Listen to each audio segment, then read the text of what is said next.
Well, welcome to the show. It's the 28th of March 2025. The US administration has moved quickly to implement a raft of tariffs as part of a wider effort to reconfigure the domestic economic structures of the United States and the relationships between the US economy and those of other countries in the world. We've already seen the imposition of tariffs on steel and aluminium, and soon the US administration is set to implement its so-called reciprocal tariff measures. These tariff measures will have ripple effects across global supply chains, including those in Australia. As we count down the days to when the reciprocal tariffs come into effect, I'm joined by Felicity Deane, Professor of Trade Law, Taxation and Climate Change at Queensland University of Technology. Professor Deane has recently penned an article in The Conversation which goes into some of these issues. I'll link to that article in the video description below. Today's conversation aims to unpack the situation as it stands and explore what some of the implications are likely to be. Welcome to the discussion, Felicity. Thank you so much. It's great to see you again. So let's get started. Could you just give us a brief overview, some of the background as to the tariffs that have already been implemented and the impending reciprocal tariffs? Absolutely. Well, look, it's been a busy few months, really. So this was not something that was a shock. We were well aware that tariffs were probably going to hit around about January, February of this year, and we were disappointed. So the steel and aluminium tariffs, they had been in place in previous years, in previous administrations. It's actually the subject of a current World Trade Organization dispute. There are some distinct differences between the previous position of those tariffs and the ones that we are seeing implemented now.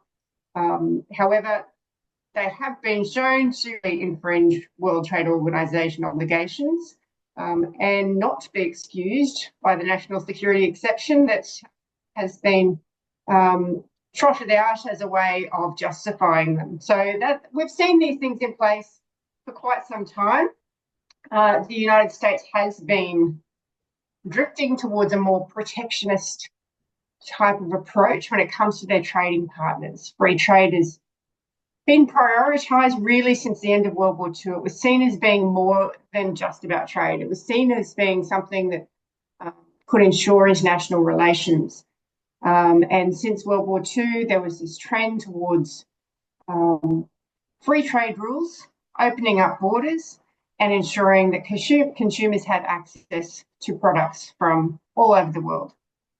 However, I think it's fair to say that we have shifted slightly in that respect, and the neoliberalism approach is being replaced by the idea that we need to start putting up more metaphorical walls towards free trade and protecting domestic industries a little more.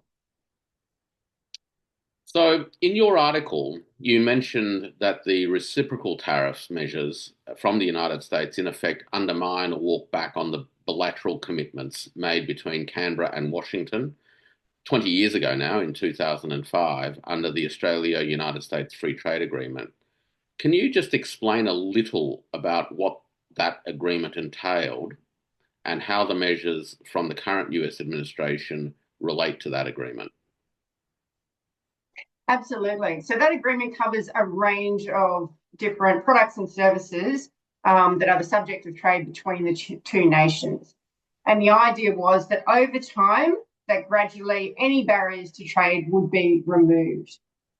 Predominantly tariffs would be removed. Now, this was certainly the case when it came to red meats such as beef and other products. And pharmaceuticals were strangely not supposed to be part of it, but they did end up on the negotiating table back 20 years ago. Now, look, there's many other goods and services that form part of it, and obviously we don't know what exactly the April 2nd tariffs are going to look like. So there could be all sorts of things that infringe those agreements. But to my knowledge, both sides have honoured the promises they made 20 years ago. I do know that some legislative changes were introduced in Australia to respond to some of those measures, including for our pharmaceutical benefits scheme, which, like I said, it wasn't supposed to form part of negotiations, but it did end up in letters which were annexed to the agreement. So, like I said, up until this point, the agreement's been honoured, and one of those agreements was that there would be absolutely zero tariffs on any Australian beef that entered the US market from 2018, I believe, off the top of my head. They were to be introduced over time. It was to be gradually reduced, which did occur since 2018. There was supposed to be zero. So if there are tariffs imposed on our red meat products, then that will clearly be a problem for that agreement. Similarly, well, the pharmaceuticals didn't form part of the agreement, but the fact that it was annexed does show a degree of goodwill between countries when it comes to pharmaceuticals. Now, Australia exports quite a lot of beef to the United States, doesn't it? Yeah, it's the largest export to the United States. I can't think of the number off the top of my head. I feel like you might know that one. Well, let that be a little bit of homework for our viewers. Perhaps they can look that up. But it is a large contributor to Australia's exports to the United States. But under the free trade agreement over the course of the last 20 years, Australia has also been a significant importer of a broad range of products from the United States too, correct? That is true. To be perfectly honest with you, I have been less concerned with researching what those products actually are. We do have some pharmaceuticals, obviously, that come in here, but we are a net importer of US products. Usually, in a lot of instances, we are. But there was a recent, I can't recall the exact measure of it, but there was a recent instance because of the gold being exported to the US. It meant that our terms of trade were slightly different than usual, which was, some would say, reasonably bad timing, but little that you can do about that. But the broad pattern has been that Australia has been a net importer of products from America. Now, on almost exclusively. Yeah. Yeah. Now, on the beef front, I mean, we have, worked in relation to the beef industry on and off over the years, but I'd just like to dive into it a little bit more because of the categories of things that may be impacted by this reciprocal tariff arrangement. Beef and pharmaceuticals are the big ticket items.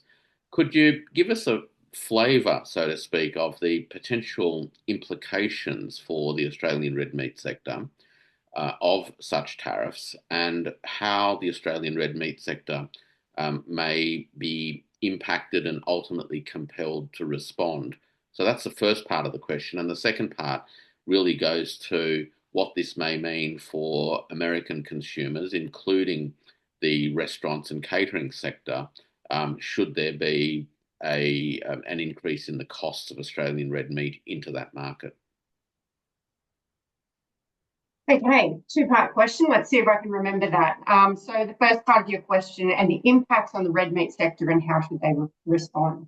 Look, it's an excellent question. And the short answer is the direct impacts obviously depend on exactly what these tariffs look like. If it's at the higher end of the spectrum, then it could impact on the demand for Australian beef products. It could drive up the cost of Australian beef products in the United States. However, predominantly our beef exports to the US, it's not the super high quality stuff that's ending up in the US, it's more the types of burgers that you see at McDonald's that Australian beef is featured in. And so whether that's going to be impacted by what could be potentially a modest tariff is yet to be seen. Certain groups have released statements about their reactions to these tariffs, and it's been reasonably understated, and potentially with good reason. There doesn't seem to be a huge amount of concern at this point, to be perfectly honest. However, we know these tariffs aren't going to be exclusively imposed on Australia, if indeed they are imposed. And again, we don't really know all the details there. But what it could do is change the global market in different ways, depending on how they're imposed elsewhere. And it could change the demand from different countries for some of these high quality products that do go elsewhere. We're just not entirely sure, what could happen there and the flow-on effects, both with this one and obviously the steel tariffs could be more drastic than the direct impacts. How should they respond? That's an excellent question. I think, the very calm response that we're seeing at the moment is a good one. If the results really do impact on trade severely, then I think it's time to start talking to the Australian government about looking at ways to enforce these free trade agreements that we do have. There are ways to enforce agreements. We do have processes that can be followed. We are, of course, a member of the World Trade Organization, as is the United States, and we can initiate a dispute there, which forces countries into consultations. Similarly, there's dispute mechanisms under the free trade agreement that we have with the US. And to my knowledge, there hasn't been a dispute under that agreement yet, but it could be time for the first one if indeed the impact is severe. In terms of how it could impact consumers in the United States, what we do know is that usually tariffs are passed on to consumers. It doesn't always happen, but it's usually the case. Obviously, the suppliers of beef would drop their prices. The beef supply chain, as we know, is very complex, and somewhere along the line, these additional costs could be absorbed. However, that is reasonably unlikely. And so for whatever percentage the tariff is imposed, it's likely to drive up that cost.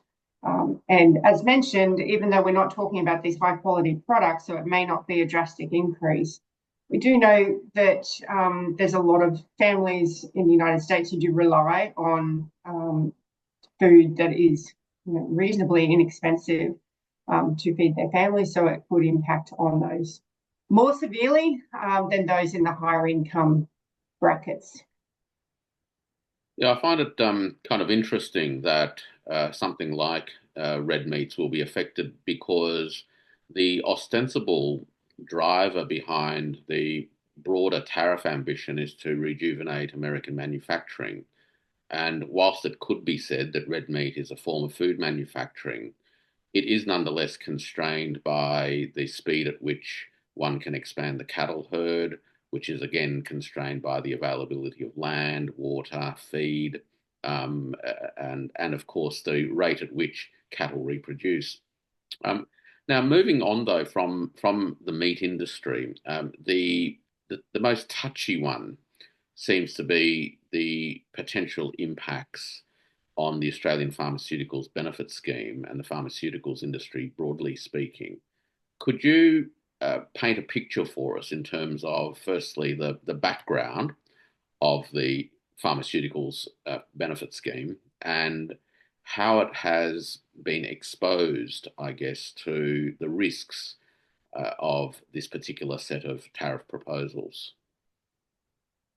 Absolutely. So the pharmaceutical benefit scheme has also been in place for a very, very long time. So in the 1940s, there was a referendum to ensure that the Commonwealth government could introduce a measure such as the pharmaceutical benefit scheme, which does supply less expensive medication for all Australian residents. So if you have a Medicare card, you are entitled to medicines at a certain rate if they are on the pharmaceutical benefit scheme.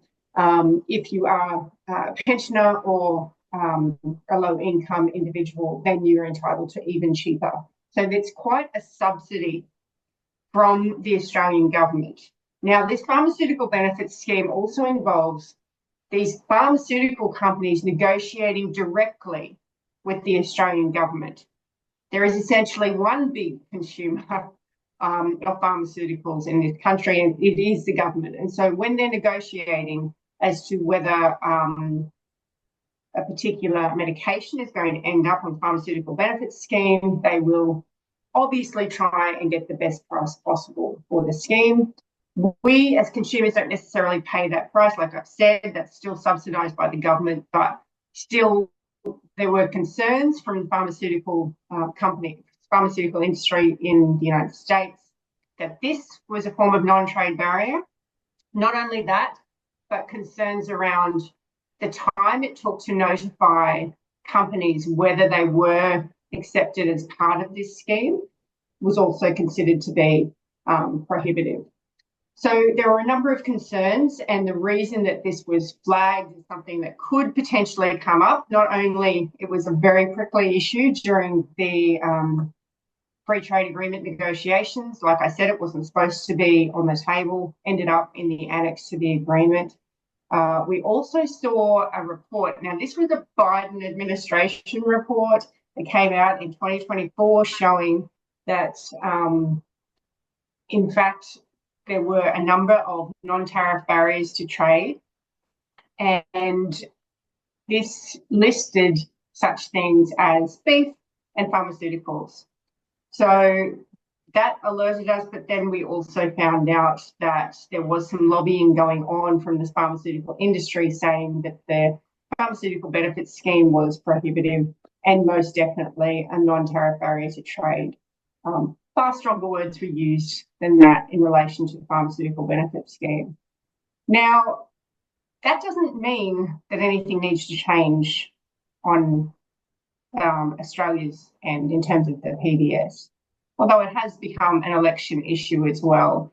And there has been promises that it will not be touched regardless of what these tariffs may look like, which I think is reassuring, because it's up to the Australian government as to how this pharmaceutical benefit scheme changes. It's not up to the government of another country. It has been shown to not be infringing any trade rules whatsoever. These rules, along with the pharmaceutical benefit scheme, apply to any pharmaceuticals, whether they are Australian or whether they're coming from another country. So it's not a non-tariff barrier to trade whatsoever. And if there are any changes to it, and I'm going to back both political parties because they have said that they won't touch it, regardless of what these tariffs are. It could, however, impact on pharmaceuticals that are being exported to the US, because that could increase the price over there, which of course could impact on the consumers over there as well.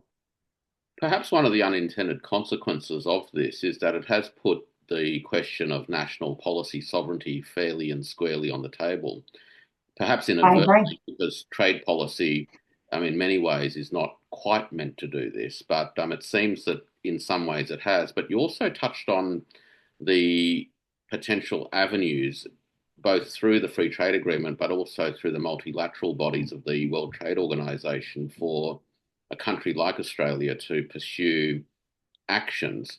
Now, what likelihood, in the context of the current US administration's attitudes towards multilateral bodies, do you think a country like Australia has of succeeding, number one? And secondly, given the timeframes involved in these sorts of mechanisms, do you think that there are other measures that could be taken in parallel?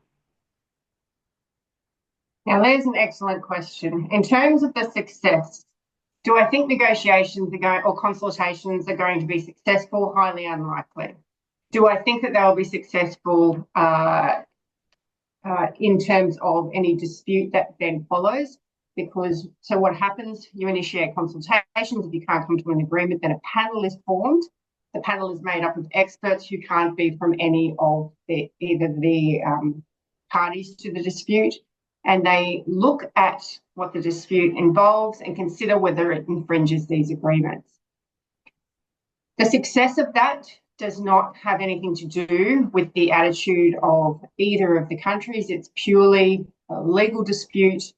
Do these measures infringe the agreements, these rules that have been agreed between the parties to the organisation? And look, do I think that that will be successful? Probably.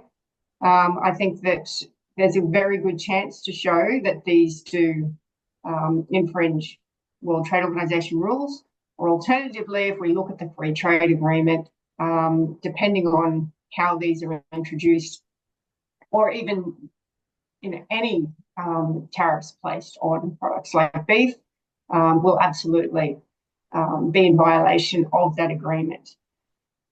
Now, the bigger problem, however, and you just noticed a big sigh, is that with the World Trade Organization, that doesn't end things necessarily. So a panel decides these tariffs are in violation of this agreement. That's all well and good. It's a moral victory. However, it can still be appealed because there is a sitting body under the World Trade Organization known as the appellate body.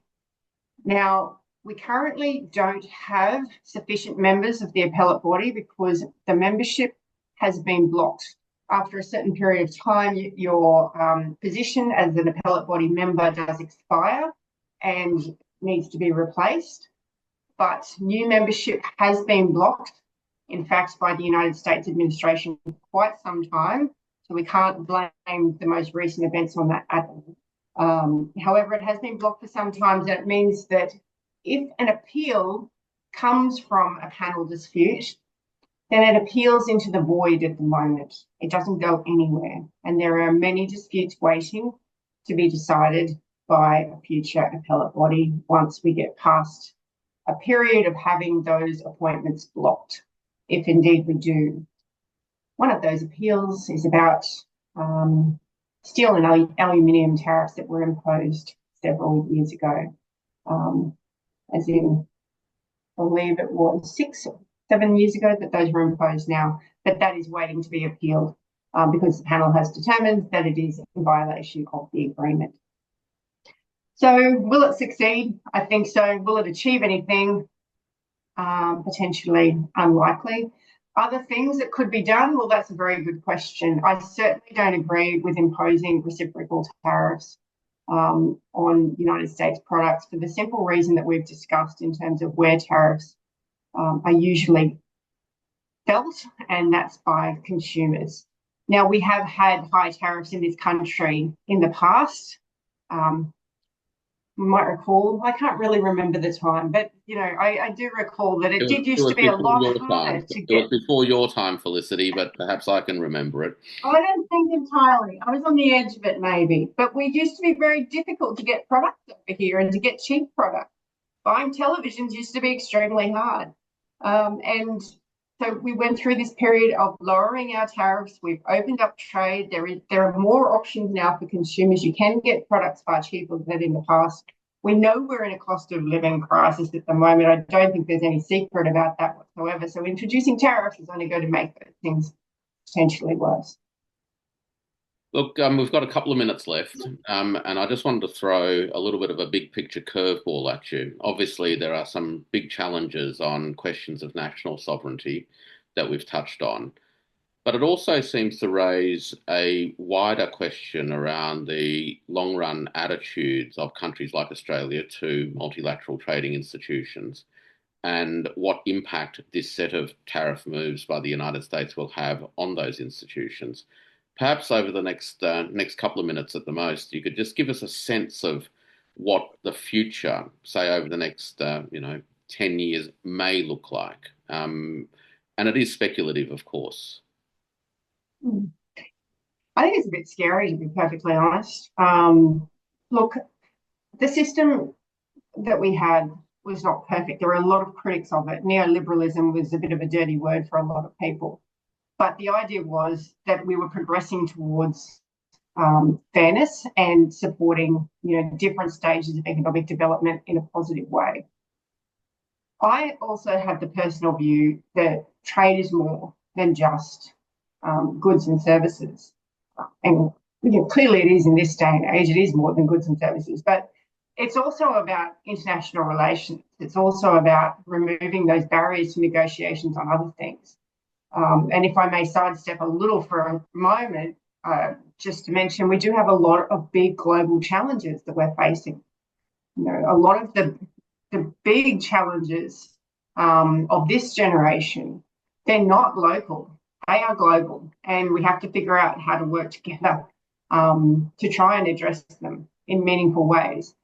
And I think that we are actually moving backwards on that, to be perfectly honest, which is why these latest developments have alarmed me, and why I have made the point that, you know, I think Australia should show that we believe in multilateralism. We believe in good international relations. We believe that there should be rules to govern these relationships, and we intend to play by those rules, and we expect others to do the same.